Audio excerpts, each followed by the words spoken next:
حسبي ربي جل الله ما في قلبي غير الله نور محمد صلى الله لا إله إلا الله حسبي ربي جل الله ما في قلبي. أشهد أن لا إله إلا الله ولي الصالحين،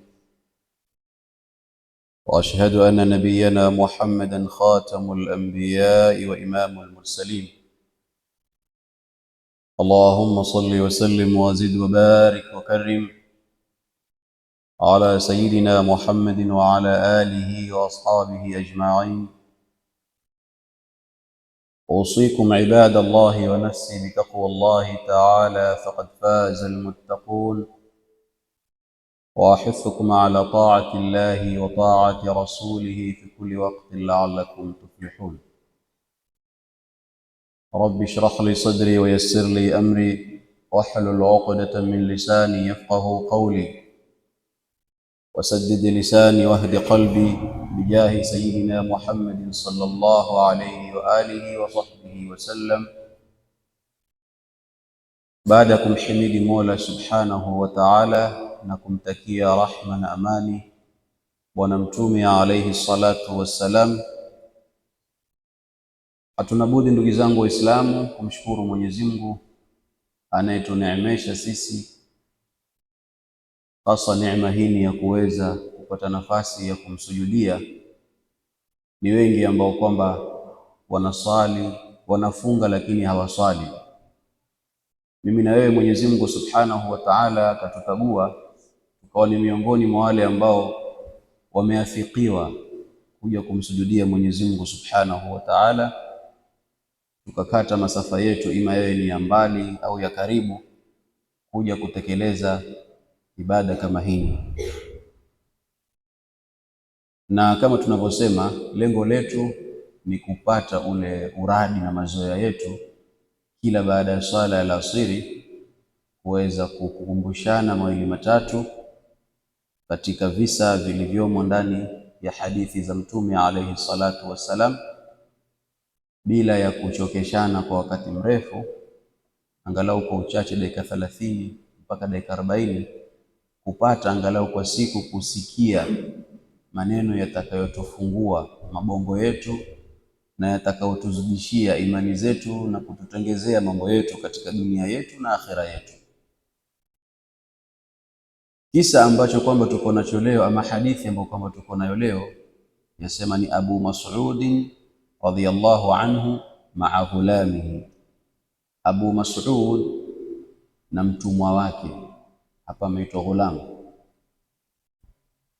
Ndani ya hadithi kama hii kuna mafunzo mengi ambayo yapatikanwa, lakini tukisoma hadithi ya kwamba an Abi Mas'ud al-Ansari, kumpokea Abi Mas'ud al-Ansar,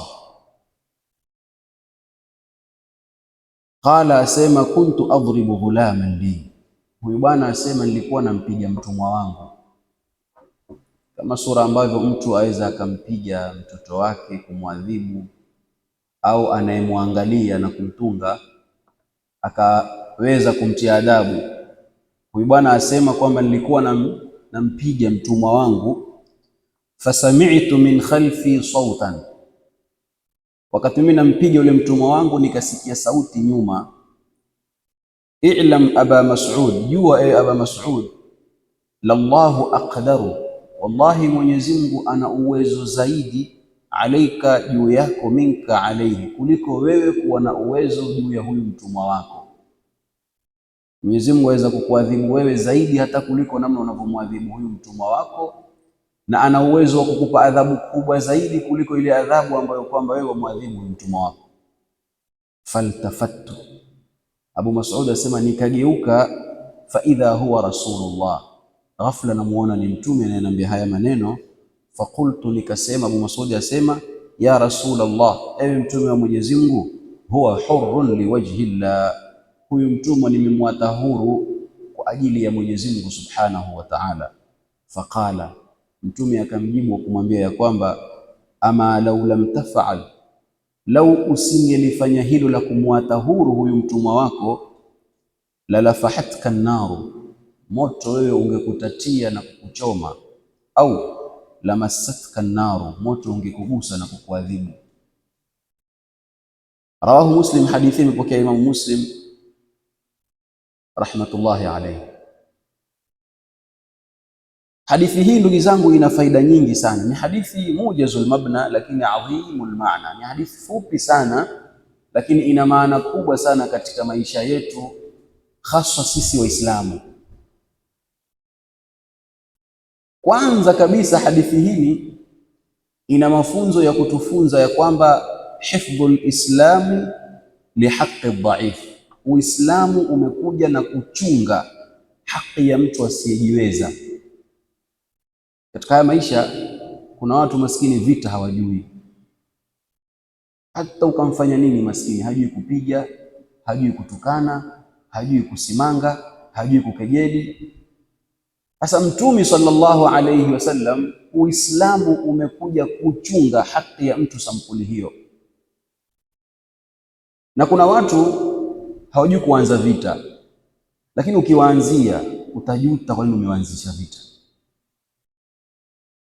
Yaani yuko radhi atirizike madamu, yuko radhi avundiwe hata miguu ivunjwe, lakini akikupatia nafasi hata kukurushia jiwe atakurushia. Mfano mzuri ni vita vinavyoendelea. Ilikuwa ni maneno kwanza, ilikuwa ni vita vya kimaneno. Njoo tukae tuzungumze. Irani akatuma watu kwenda kuzungumza. Mwamerika akamwekea zile demand zake, nataka hivi na hivi na hivi na hivi. Wairani wakasema hatutaki lolote, hatukubali chochote katika wanachokisema. Waliporudi baada ya muda, wamevianza vita. Na ukivisoma vita utamkuta kwamba Mwamerika vita vya muda mrefu haviwezi, pamoja na uwezo wake walionao, lakini vita vya muda mrefu Mwamerika huwa havitaki wala haviwezi. Yataka vita operation ya masaa matatu, siku moja imeisha.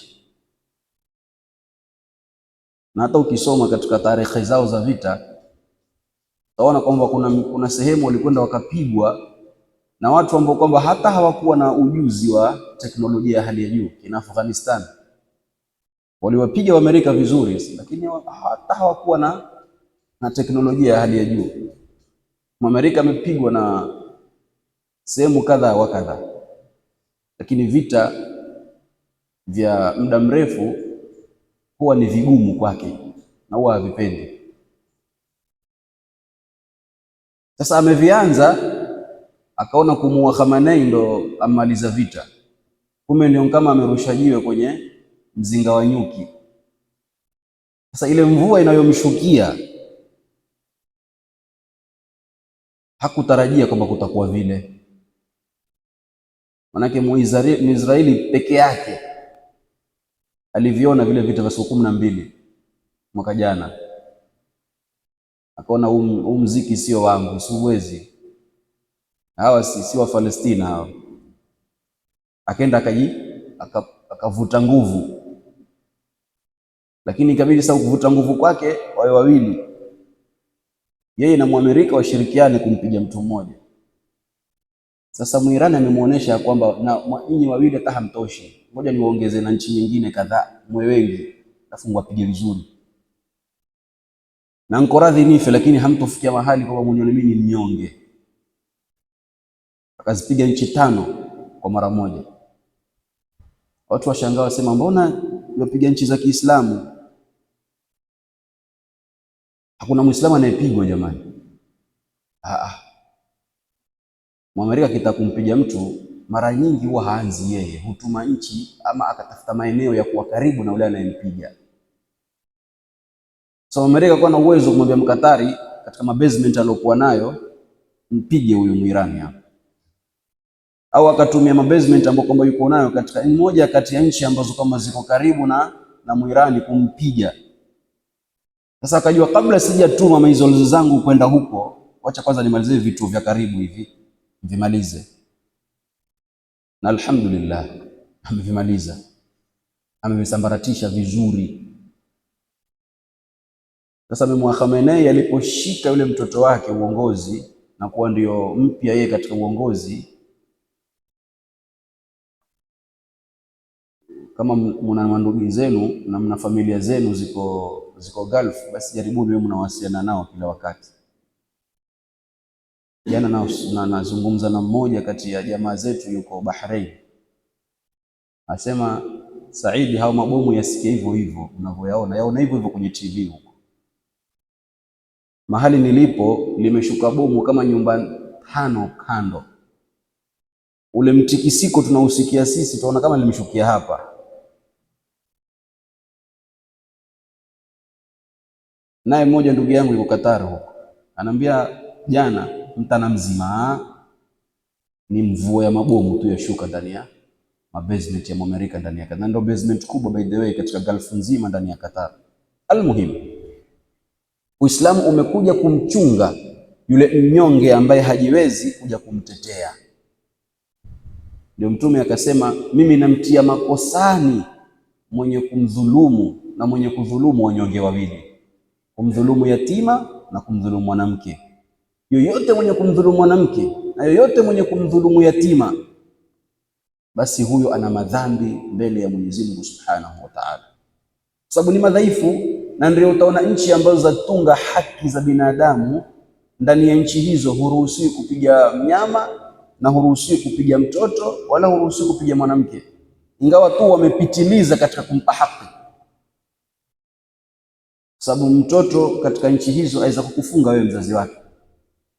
Kweli ni haki yake, afaa kutetewa mtoto, lakini ilikuwa hafai kufikishwa mahali ya kuwa aweza kumshtaki mzazi. Mtoto aweza kuingia na boyfriend nyumbani kwako ama akaingia na girlfriend, na huna nafasi ya kumkaidi ama kumkaripia au kumtolea ukali, wa ila atakwenda kushtaki. Kwa Uislamu ukaja kumchunga huyu mtoto, kumchunga mwanamke, kumchunga kila dhaifu, kila yule mnyonge apewe haki zake, wa daf'u dhulmi anhu, na kumuondoshia zile dhulma alizokufanyiwa. Kabla ya Uislamu ilikuwa watoto kike wakizikwa wakiwa hai. Uislamu ulipokuja ukasema, wa idha almauudatu suilat bi ayi dhanbin qutilat, na watakapoulizwa wale watoto wa kike waliozikwa hai kosa lao ni nini mpaka kuzikwa hai namna ile. Falislamu jaa bihifdhi huquqi kulli fi'ati almujtama, Uislamu umekuja kuchunga haki za kila kikundi katika jamii, kumchunga haki za mzee, kuchunga haki za mtoto, kuchunga haki za kijana, kuchunga haki za mtu mzima. Washaddada fi haqi dhaif, lakini Uislamu ulipokuja ulitia mkazo zaidi katika kutunga haki za mtu mnyonge. Sawaun akana dhaifu mra'atan au yatiman, ni sawasawa yule mnyonge awe ni mwanamke au ni yatima au faqiran au maridha, au awe ni fakiri au ni mgonjwa au abdan au mamluka, awe ni mtumwa au mwenye kumilikiwa. Kisha hadithi hii tupata faida ya kwamba ahamiyatu takhwifi almukhti billahi. Kuna mara nyingine sio kila mwenye mwenye kukosea kosa ataadhibiwa sawasawa na mtu mwingine anavyolikosea kosa lile. Naweza mimi nikakosea na aweza mwenzangu akakosea kosa lile, adhabu yangu ikawa kubwa kuliko yako, au adhabu yangu ikawa ni ndogo kuliko yako.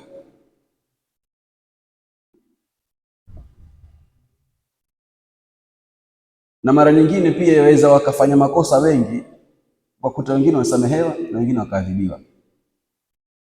Yote yategemea hali na maslahi ya wale waliokosa, vipi tuweza kuadhibu.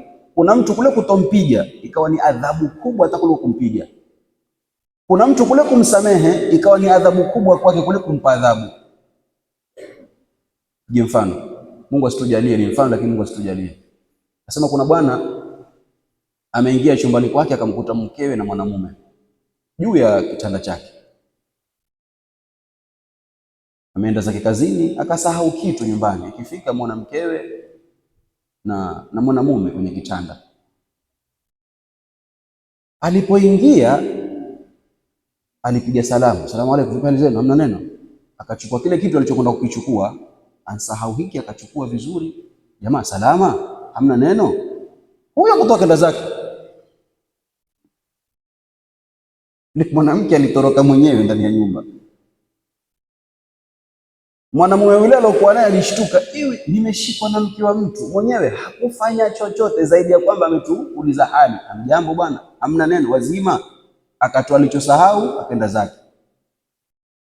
Hiyo ni adhabu kubwa kwa mwanamke yoyote na mwanamume yoyote atakayeshikwa na mke wa mtu, kuliko hata labda pengine kumtafutia wanaume wampige, kuliko labda kumuua, kuliko sijui nini. Adhabu kubwa sana. Sababu alichokitarajia mwanamke alikuwa ni tuanze kupishana. Huyu nani? Wafanya nini? Huko na huko. Jamaa alipiga salamu akauliza hali akenda zake. Ajioni asema akija hakuna hata nguo ya ndani ya mwanamke. Ameshachukua vitu vyake vyote, ameondoka mwenyewe kenda zake.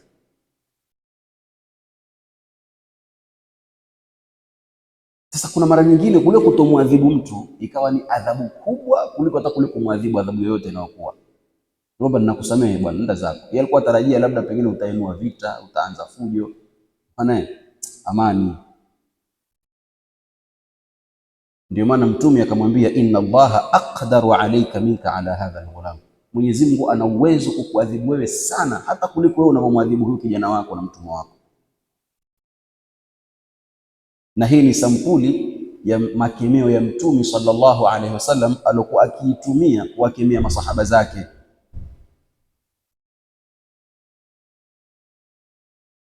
Kisha Mtume alaihi salatu wassalam, hawa masahaba walikuwa na daraja.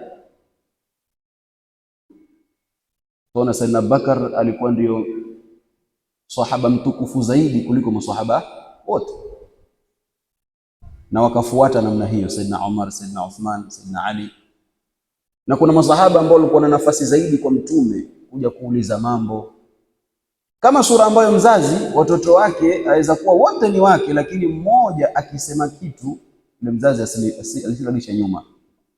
Hata watoto wenyewe wakitaka jambo ndio anamwambia mtu fulani aende, akienda yeye baba atasema atakubali tu moja kwa moja.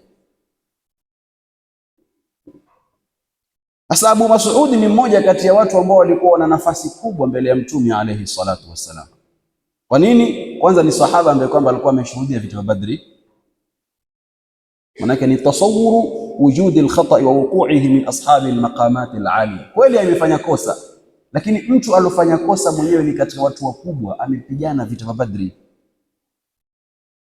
Kisha Abu Mas'ud ni min ulamai sahaba, ni katika wanazuoni wenye ilmu katika masahaba. Wakana yufti nasa fi asri Umar, wakati wa Saidina Umar yeye ndio akitoa fatwa, watu wakiwa na matatizo ya maswali ya dini yaja kwa Abu Mas'ud. Kisha ni katika waliopigana vita vya Badri, lakini alipokuja kufanya kosa Mtume aliamiliana naye kumwambia kwamba Mwenyezi Mungu aweza kukuadhibu wewe zaidi kuliko wewe unavyomwadhibu huyo mtumwa wako.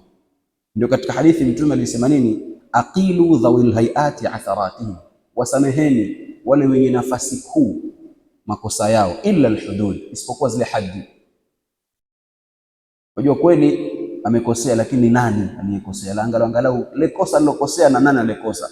Ikiwa ni kosa zito tutaamiliana nayo kama kosa zito. Leo Mtume alisema katika hadithi, lau na Fatima binti yake ataiba tamkata mkono, sababu ni hadhi ile. Lakini kuna baadhi ya makosa ambayo ni vikosa ambavyo vinaweza kusameheka, basi angalia mtu ile heshima yake.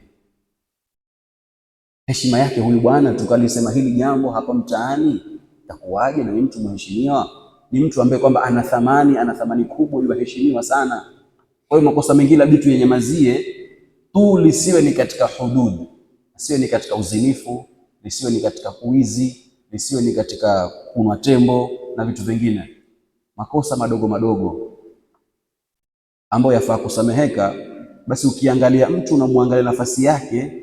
Sheria imesema aqilu dhawil hayati atharatihim, wasameheni wale wenye murua, wenye nafasi, wenye heshima zao, wasameheni makosa yao, illa alhudud, isipokuwa zile haddi peke yake ndizo ambazo kwamba zafaa zichukue nafasi yake. Hadithi hii yatufunza ya kwamba tuwe na kwa haraka wa kufuata amri za Mtume alayhi salatu wassalam. Mtume akisema tu tufuate hapo kwa hapo. Ma kana limu'minin wala mu'minatin idha qada Allahu wa rasuluhu amra an yakuna lahumul khiyara, haifai kwa muumini wa kiume wala wa kike Mungu anapohukumu jambo na mtume wake mkaanza kushauriana. Ndio wale masahaba walipokwenda vitani, mtume akasema tukaeni hapa. Sahaba alikuja akamuuliza, ya Rasulullah, hapa tunapokaa ni wahi umeteremshiwa au ni fikra za kivita? Maana tujue kwanza, ikiwa ni wahi sisi tunafuata moja kwa moja, ikiwa ni fikra tupe fikra ambazo tuwaziona ni bora zaidi. Mtume akasema naona ni fikra. Akasema basi kama ni fikra, hapa si pahali pazuri, tuondoke tuende pale. Na mtume akawasikiza masahaba zake, akaondoka akafuata ile sehemu ambayo kwamba masahaba zake wameashiria. Lakini ikija ni wahi sasa, kwamba Mwenyezi Mungu amesema na mtume ashakata amri, lazima tufuate vile anavyosema na anavyoamrisha mtume alayhi salatu wassalam. Ilipokuwa siku ya Khaybara, mtume alinadi akasema, inna Allaha wa rasulahu yanhayanikum an akli luhumi al-humur al-ahliya fa innaha rijsun, au kama jaa fi al-hadith. Mtume alinadi tu, ilikuwa punda wa nyumbani hawa wakiliwa zamani, wenyewe washatokosa viungu, nyama za tokota. Mtume ghafla akanadi, alimwamrisha Aba Talha, hebu nadi bwana, waambie ni haramu kuanzia sasa. Masahaba walipoambiwa tu wasema, tulianza kupua vile viungu vya nyama, mpaka katika mji kulikuwa na mito ya supu za nyama ikimwaika mtaani. Nini? Ni mtume ashasema na ishapitishwa amri, haifai kuliwa kuanzia leo. Basi si kama tembo. Tembo liliharamishwa tadrijiyan, pole pole. Si sahihi. Kwa wakati wa kina masahaba lilianza kuharamishwa pole pole. La taqrabu salata wa antum sukara, msikurubia swala mkiwa mmelewa. Ikawa watu wale kuanzia saa 2 za usiku huko kuna tembo lao mpaka alfajiri. Hata kuna siku moja tuambiwa kuna mmoja katika masahaba aliingia kiblani, ndio maana likaja likaharamishwa tembo kwa kukata. Sasa sahaba alikuwa bado zile stimu ziko, alipoingia kibla akaanza kusema, qul ya ayyuhal kafirun la a'budu ma a'budu. Ona sasa hapana, ndio zikashuka sasa zile aya, innamal khamru wal maisiru wal ansabu wal azlam rijsun min amali shaytani fajtanibuhu la'allakum, mpaka mwisho wa aya. Kuanzia sasa tembo, kamari, mburuga na nini zote ni katika amali za shetani, acheni. Ndio kuanzia hapo tembo likawa halimiwi tena, na mpaka kesho tembo ni haramu kwetu sisi. Sasa kuna kama tembo liliharamishwa pole pole, yani msinwe pole pole, mara msinwe wakati wa swala, mpaka ilipokuja sasa ikawa watu wanakuja na stimu kwenye swala, ndio likaharamishwa kabisa. Alafu kuna vitu vile haramishwa kwa mara moja, ni haramu tu, na watu hapo hapo wakaacha. Kwa sisi kama Waislamu tuwafaa, anapoamrisha Mwenyezi Mungu au mtume jambo, pale kwa pale tuwe tutafuata bila ya kuulizana wala kushauriana. Kwa hiyo husnul imtithali amri nabii, kule kufuata amri za mtume sallallahu alaihi wasallam. Abu Mas'ud alipoambiwa tu kwamba Mwenyezi Mungu aweza kukuadhibu, pale pale aliata kumpiga yule mtumwa wake. Na sisi je, tuishi vipi na wafanyikazi wetu katika majumba yetu, hasa katika hii miezi ya Ramadhani? Je, mfanyikazi wako mafuturu naye, au yeye hufuturu karoni huko? Ni Muislamu mwenzenu tu, yeye amekuja kwa sababu ya maisha tu, kuja kutafuta hiyo riziki yake. Je, wakati wa kula mwakaa naye pamoja na mkala naye, au yeye wakati wa kula husubiri baada ya kuwa mmeshiba ndio yeye akatia kilichobakia akala? Au hata kama atokula atakwenda kula huko karoni peke yake, maskini akila na masimango mwenyewe? Kwanza labda ametafuta hiyo kazi kwa sababu labda ni yatima kwao, amfiliwa na wazazi wake. Sasa atafuta angalau kazi ya kujikimu maisha yake. Hii ndiyo mwanzo mwamuongezea hiyo sikitiko katika maisha yake, badala angalau mule naye mliwaze, ndio mwanzo umweka peke yake huko karoni. Kuna mbu huko, kuna viura huko, kuna uchafu huko. Hii huku mwala mwenda kumbagia vyombo vichafu, hii huku mwala mwenda kumwekea osha hichi osha kile, lete glasi. Nyinyi huku mwala, lakini yeye kule hana utulivu wa kula. Mara huyu ashaitisha kitu fulani, mara huyu ashaitisha chai, mara huyu ashaitisha juisi, mara huyu ashaitisha kikombe, mara huyu ashasema kiji kichukuliwe, mara huyu hiki, mara huyu hiki. Huu si Uislamu, na huu sio Uislamu aliotuletea Mtume alayhi salatu wassalam. Mfanyikazi si kwamba labda yeye basi ndo akija ndani ya nyumba aishi katika mazingira ya kuteseka. Mfanyikazi ana haki zake. Mfanyikazi afaa kutungwa, mfanyikazi afaa kupewa malipo yake tena kwa mapema, na hufai kumfanyisha kazi zaidi ya uweza wake. Tafuteni wasichana nyinyi Waarabuni sehemu wasiliane nao, wallahi ni hali ya kusikitisha. Vyombo ni huu msikiti mzima, binti wako wawili au yuko mmoja, aosha mpaka iwalia,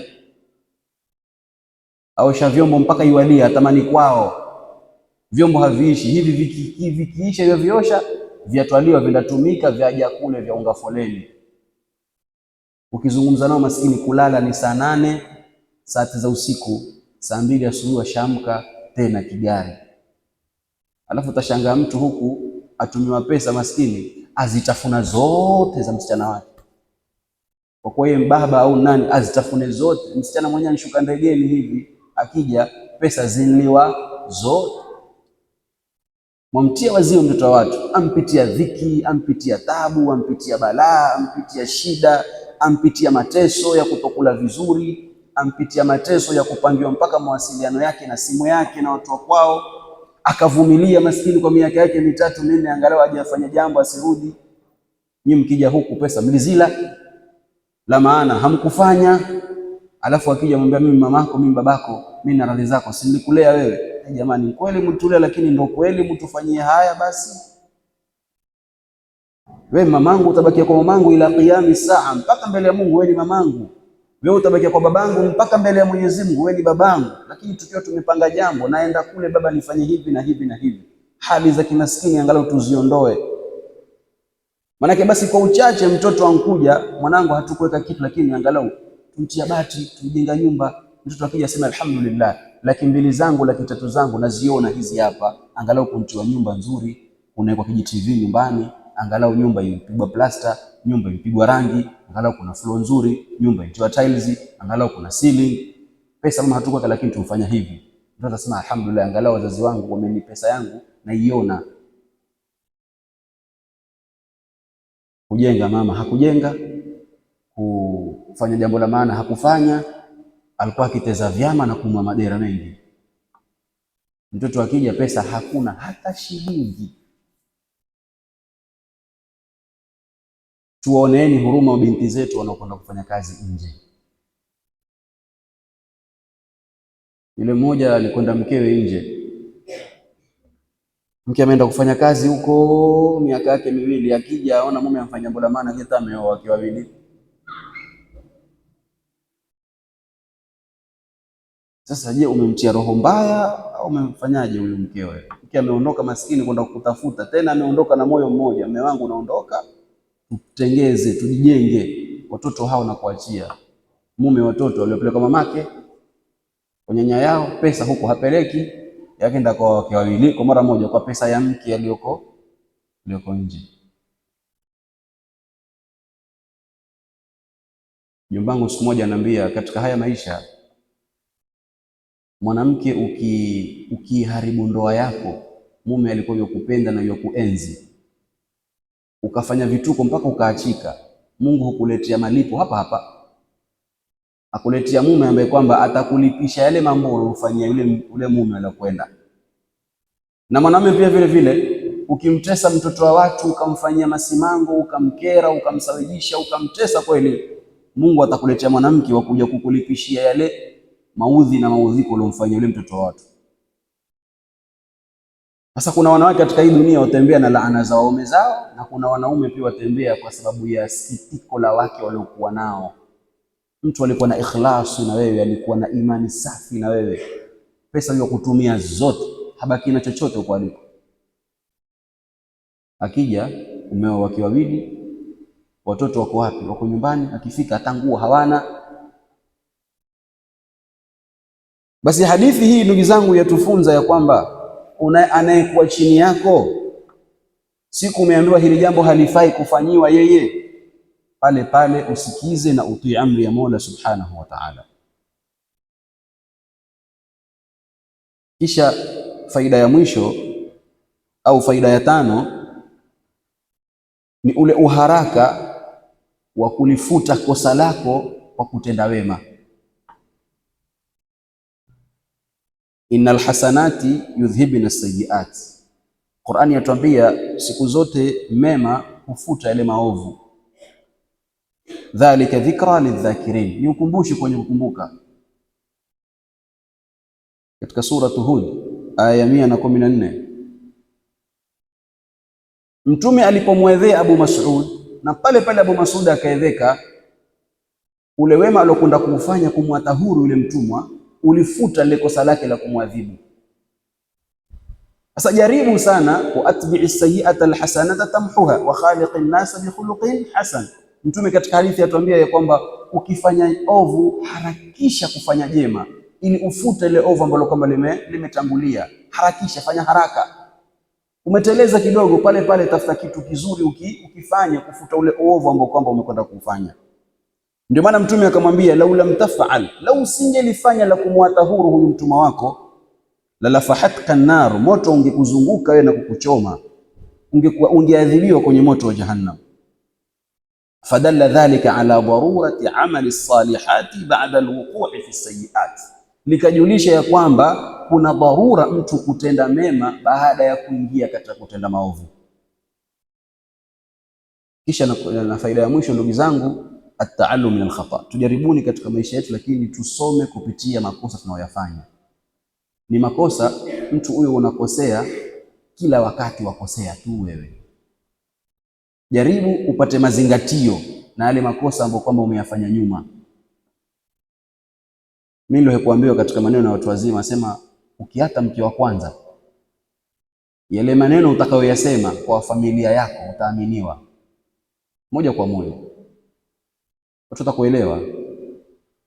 Yule mke ana hivi ana hivi ana hivi ana hivi, kweli amtesa mtoto wetu. Siku kimwata bwana, yule mtu anakuwa ni mbaya, utatetewa wewe na familia yako. Lakini ukija ukioa mara pili alafu ukiacha, utaigawanya familia mara mbili. Sasa kuna watu watakao kuamini na kuna wengine wanasema ule wa kwanza alikuwa hivi na huyo pili pia. Ukija ukioa mara tatu, familia yote hukuepuka, bana, hapana, huyu mtoto wetu ana shida. Sasa kwa mwanamke pia ni hivyo hivyo. Ukioa na mume wa kwanza, waweza kwenda kusema yule alikuwa hanipi pesa, yule sio kwa na hivi, yule alikuwa ni mgumu, yule sio kwa ni hivi. Tasababu nyingi utazitoa, watu wao wote watakutukia wewe mume wamtesa mtoto wetu. Lakini ukioa ndoa ya pili sasa, alafu jiuache, familia itajiuliza, yule wa kwanza ulisema alikuwa hakupi pesa, alikuwa sijui ana nini, alikuwa na huyu naye au naye na hivi na hivi na hivi na hivi. Wote wataanza kutia shaka, hapana. Au umeatwa, lakini sasa ndio umeanza kuhayukwa, mara mwanamume huyu, mara mwanamume huyu. Watu wenyewe watajenga fikra kwamba haya ndio waliomfanya kwenye ile ndoa yake akaachika. Au mwanamume umeata leo, lakini nyumba yako ni mwanamke huyu, mwanamke ambaye haya ndio waliomfanya yule mwanamke akaondoka. At-ta'allumu min al-khata. Tujaribuni ndugu zangu katika maisha, lakini tujifunze kupitia makosa ambayo kwamba twakosea. Hauwezi kutibu kosa sehemu uliodhurika. Yaani wewe watakutibu kosa lakini kwa mazingira yale yale, hapana. Lazima mazingira uyabadilishe ndio upate natija tofauti. Wa akhdhu an-nafsi bi'adami tikrarihi, na uilazimishe nafsi yako kutorejelea kosa. Sababu Abu Mas'ud yeye istashara khata, alitambua ile kosa lake la kumpiga yule mfanyikazi. Akamwambia Mtume, walladhi ba'athaka bilhaq, na hapa kwa yule ambaye kwamba amekutuma Muhammad kwa haki, la adribu abdan ba'dahu abada, sitopiga tena mtumwa baada ya mtumwa huyu daima. Kisha akasema, fama darabtu mamlukan li ba'da dhalika al-yawm, sikuwahi tena kupiga mtumwa baada ile siku ambayo mtume alinikanya kupiga mtumwa. Kwa ndugu zangu, watu madhaifu katika haya maisha ni wengi. Waweza ukawa na wanafunzi ukakuta huyu mwanafunzi huyu dhaifu. Waweza ukawa na watoto ukakuta mtoto wangu huyu mmoja maskini hajui kujitetea. Waweza ukawa katika ni mkubwa katika kazi, ukajiona ukaona kwamba wafanyikazi wangu huyu mmoja maskini hajui hata kujitetea. Lazima uwe utajua kwamba kuna mmoja kati ya hawa ni dhaifu. Sasa huyo dhaifu huyo utatunga haki zake. Kuna mtu ajua kujitetea, aweza akasema bwana, mshahara kidogo, tuomba kuongezwa. Kuna mwingine maskini yeye kila siku yuko hapo hapo, hasemi. Ukimpa kazi sawa, kumpa sawa, ana mwaka wa 10 lakini hajai kunulia kuongezwa mshahara, hajaigoma wala nini, yuko tu maskini. Sasa sheria imesema pia huyo umtafute, muangalie na umtumizie haki zake. Kuna watoto maskini, yeye amepewa chakula sawa, hakupewa, aweza kuwa na njaa, midomo imemkauka na hasemi. Ni muangalie, ndio mwanangu huyu huwa hasemi, lakini ni kumwangalia haki zake. Ni wanafunzi maskini, kuna mtu katika klasi yeye aweza ukaingia hakufanya fujo, ukichapa ukamchapa na yeye pia, lazima haki zake muangalie. Kwa hiyo hadithi ndugu zangu ni fupi sana, hadithi ya mistari mitatu, lakini ina mafunzo ya kwamba Uislamu umekuja kumtengezea mazingira mazuri kila asiyejiweza katika jamii, na Mtume alayhi salatu wassalam yuko pamoja na wale wanyonge, yuko pamoja na wale wasiojiweza. Mtume hukaa nao na akawaliwaza na akawaombea kheri. Allahumma ati nufusana taqwaha wa zakkiha anta khairu man zakaha anta waliyyu mawlaha wa anta nasiruha ala man adaha. Allahumma al-haqqa haqqan warzuqna ittiba'a wa arina al-batila batilan warzuqna ijtinaba. Sallallahu ala sayyidina Muhammad. Wassalamu alaykum wa rahmatullahi.